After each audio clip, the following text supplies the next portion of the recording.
Look Up Radio. Si vede che volevamo stupirvi.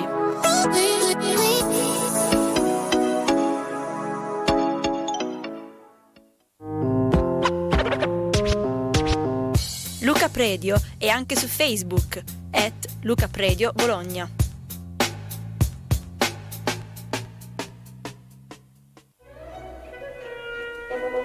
This is the Green Side Show, where we discuss everything about the environment with news, interviews, data and opinions. Follow us live on Monday at 12 a.m. on the Look Up Radio YouTube channel. The Green Side for our future.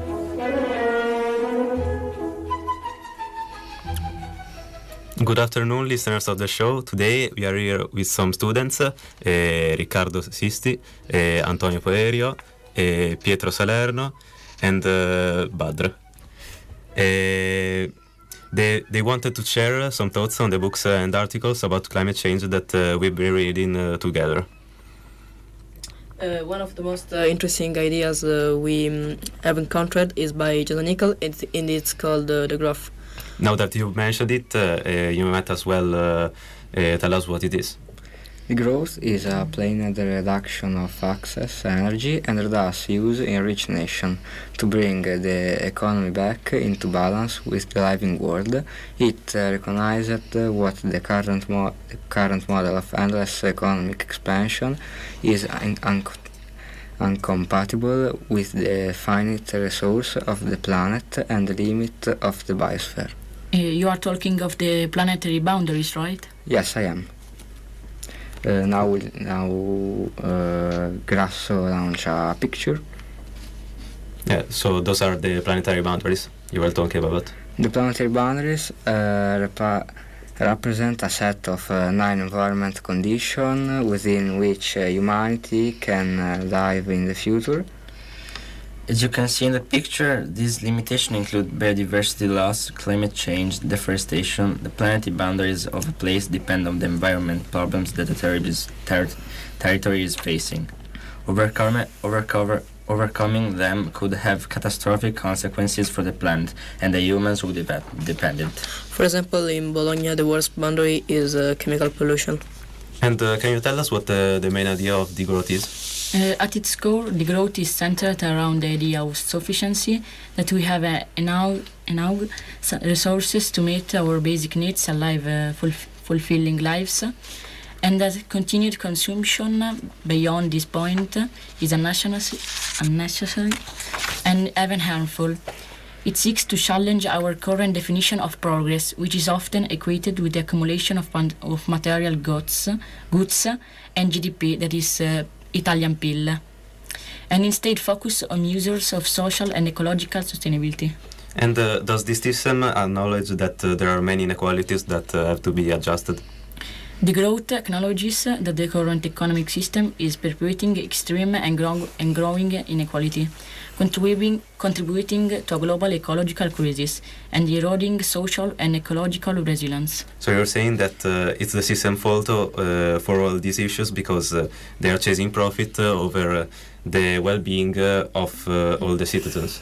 It recognizes that the growth-obsessed economic system is to blame for many of the systemic problems and advocates for radical departure from it. Instead, the movement proposes alternative models of economic and social organizations, one in which the well-being of people and the environmental is at the center of decisions making, and where economical activity is geared towards satisfying human needs and minimizing environmental harm. And is this model being applied? Communities around the world are experimenting with the growth principle in practice by creating local economies that prioritize sharing, cooperation and sustainability.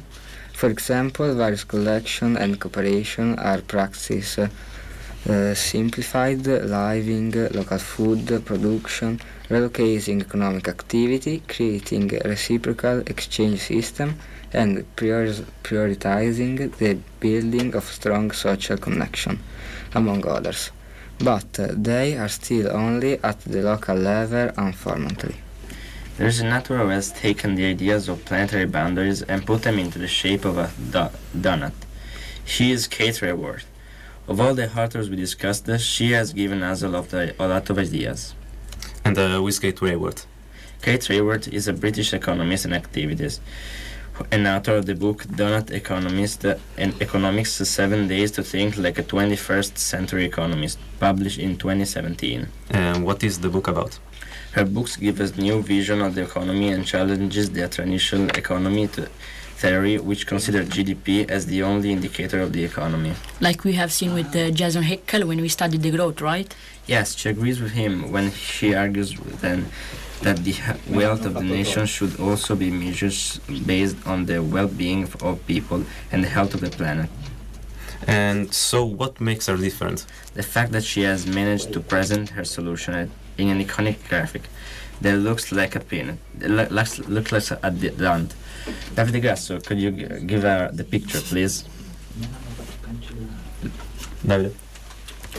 Can you please give her the picture, please? Of the donut economy.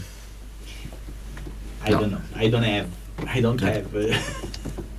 So you know what does it look like? It's like a donut. Yeah. It's a donut. Okay.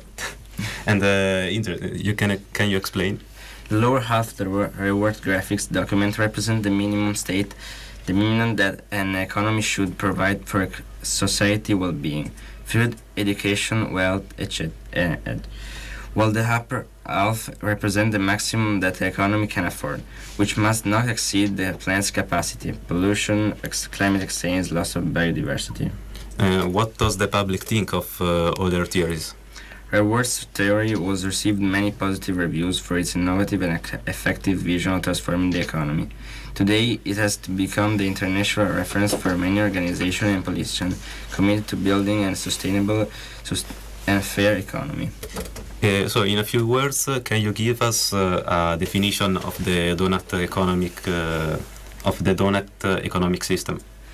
The donut economic system model outline a vision for a future when everyone has access to the resources they need to have a good life, while at the same time respecting the environmental limits of the planet. Oh, as you can see, that is the donut. And which behaviors does this model emphasize? It emphasizes the importance of creating a sustainable, regenerative economy that operates within the boundaries of the Earth's ecological system. In the article, she has written for Greta Thunberg's The Climate Book. Kate Raworth also talks about useless consumption and goes into detail about propaganda, mentioning Edward Bernays, the inventor of modern propaganda. Okay, we'll leave you with this. We'll see you in a few minutes after a quick break.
Okay, welcome back to the show, and we left you before by talking about Edward Bernays.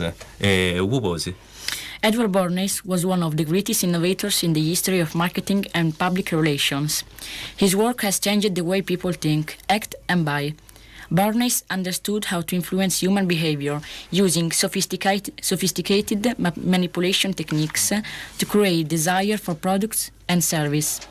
But Bernays wasn't just a genius merchant, he was also a pioneer in creating a consumer society where people were encouraged to consume more and more. He developed techniques to convince the masses to buy things they didn't need, but only wanted to feel part of a consumer community. So, why do we buy things we don't need? It's all because of the marketing and propaganda that is being fed to us by these big companies that try to sell us things we don't need. Okay, tell me more. Pietro. Tell me more. Pietro. Wait. Hai saltato questo? Pietro. Wait. Vabbè, what are the solutions proposed by Earth for All? These are 4 objectives: ending poverty, addressing inequality, empowering women, making the food system healthy for people and ecosystem, and transitioning to clear energy. Going back to the question, can you explain to me what is Earth for All? According to the Earth for All theory, there are 2 possible scenarios, a good one and a bad one. The too late too little scenario, where we just continue as usual, as done in the last 40 years with half-hearted attempts at sustainability, or the giant leap scenario, where we do a big leap to build a society following some objectives. And what scenario is representing the world today? Without a shadow of doubt, the scenario that we were just representing today is the too little too late scenario. Society is setting incremental goals but failing to take strong collective action. And the way we can more about the appearance about that what we actually do.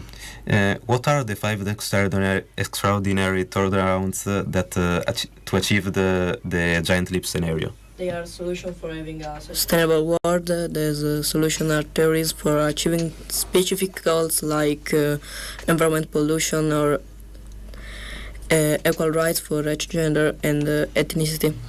Here is theories of which we have already talked about today, like donut economics, the growth. But there's other 4 theories which we must at least know. David Grasso, can you... yeah, thank you. I was talking. We must at least know exist, like the green growth that encourages environmentally friendly growth, the well-being in economics, defined as the ability to create a virtuous circle in which the well-being of citizens drives economic prosperity, and beyond the GDP, we fight precisely against the GDP, in Italy called the PIL. And what concrete solution does Earth for All theory propose to address the current environmental crisis? Some of the solutions that Earth for All propose is, for example, the creation of a circular economy. The solution involves the adoption of a model in which waste becomes resources, promoting reuse and reduction of consumption. The reduction of the use of fossil resources. This proposal provides for the transition for renewable energy sources to reduce the consumption of fossil fuels. The promotion of a sustainable consumption model. This solution proposal conscious. Okay, I'm afraid to say that today's episode has come to an end. I want to take this opportunity to thank all the students that have come here, Riccardo, Antonio, Pietro and Badra, for their work, and the direction Davide Grasso, and the supervisor Sabina Magagnoli. We hope you enjoyed this program, and we'll see you on the next episode. Bye. Goodbye. Bye. Goodbye.